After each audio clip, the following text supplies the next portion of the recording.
এই সুন্দর প্যালেসটার নাম হলো আনন্দ ভবন। এখানেই আমাদের দেশের প্রাক্তন প্রধানমন্ত্রী শ্রীমতী ইন্দিরা গান্ধীর জন্ম হয়।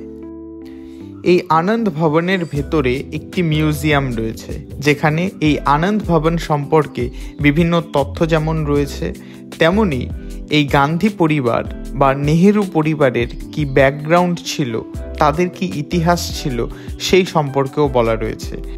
ভারতের স্বাধীনতা সংগ্রামে এই আনন্দ ভবন একটি গুরুত্বপূর্ণ স্থান ছিল, যেখানে স্বাধীনতা সংগ্রামীরা একসাথে বসে বিভিন্ন মিটিং করত এবং বিভিন্ন সিদ্ধান্ত এই আনন্দ ভবনে বসেই কিন্তু নেওয়া হতো অনেক সময়। এই আনন্দ ভবনেই ইন্দিরা গান্ধী ও ফিরোজ গান্ধীর বিবাহ হয়। এটা হলো বুক শপ, এখান থেকে দুটো বই নিয়ে নিলাম আমরা। এই দুটো বই।